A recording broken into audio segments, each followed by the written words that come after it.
Hi everyone, it's Dr. Wendy O'Connor. Thanks for joining me. Today I want to talk about grief and loss just a little bit. This week was a little tough. I had a nice goodbye with a loving part of our family, someone who is on their last days. And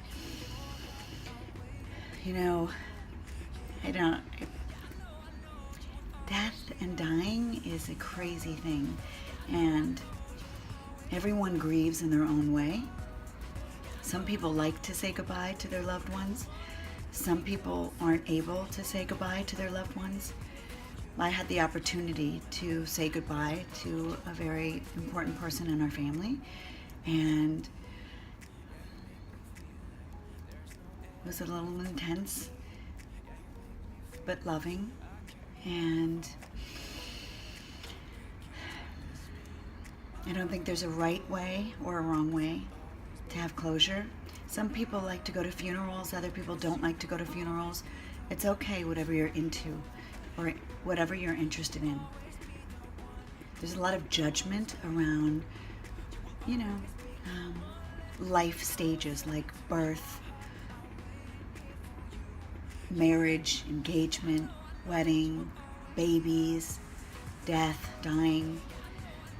You should do this or you shouldn't do this. It really is what makes you feel good inside, what makes you feel that you can express care and concern. Sometimes it's just sharing a loving thought with the people around the person who is passing away.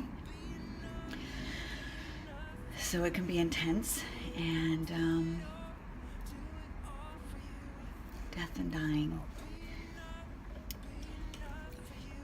For me, I am a spiritual person, and I feel like there's more in this life. I don't know what that is. I'm interfaith. I'm half Catholic, half Jewish, so I take faiths from different places. A higher power, Buddhist thoughts, life is energy. But I definitely feel like it's important to find meaning, purpose, and passion in this life. And it's interesting. So my mom can't go to funerals. It's very overwhelming for her. She has her own loss issues. And my dad goes to everything, all the celebrations, but he also goes to every funeral. Even people he's not, really close with or that he has heard, and he just wants to celebrate their lives. So everyone can look at death and dying in a different way. And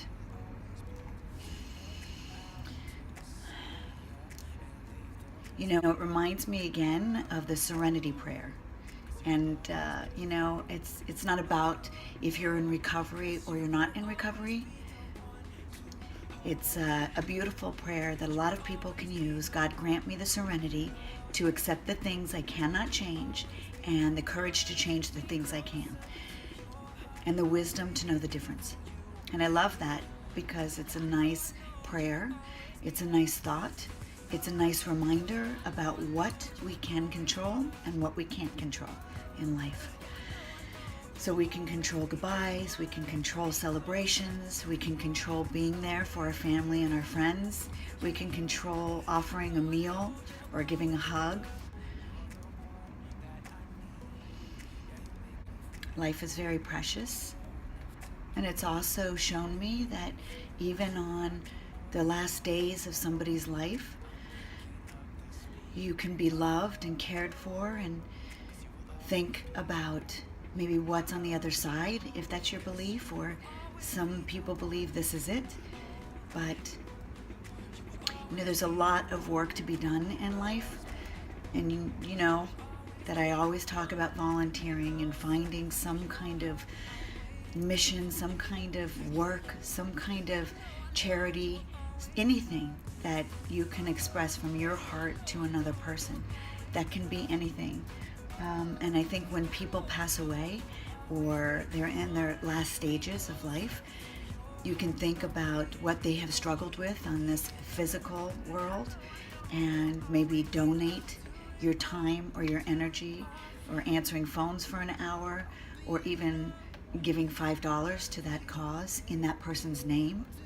Sometimes I'll tell people to name a star after the person who has passed, or plant a tree in Israel in their name. There's so many wonderful things you can do.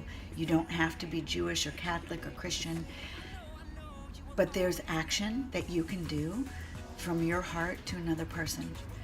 So this video is dedicated to the loving person in our family who is transitioning, crossing over, gonna find other beautiful loved ones in heaven, whatever you believe.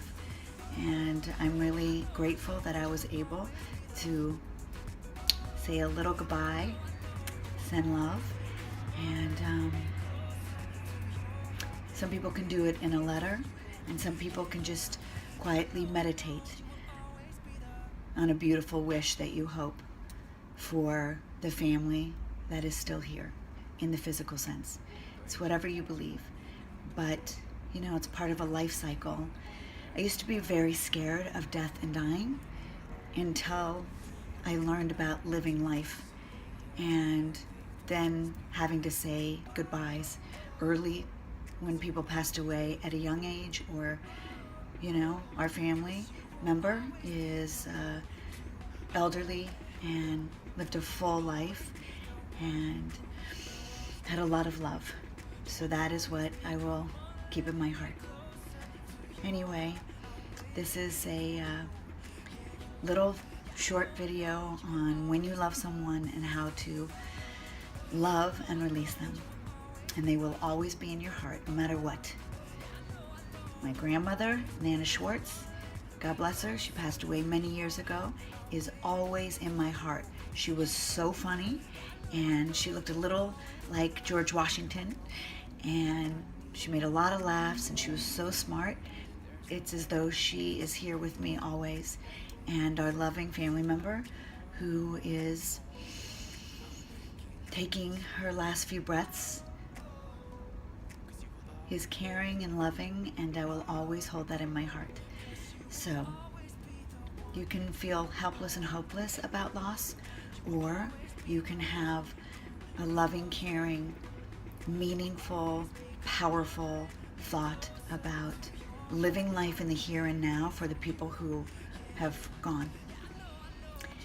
I'm Dr. Wendy O'Connor, and I'll see you soon. Bye, guys.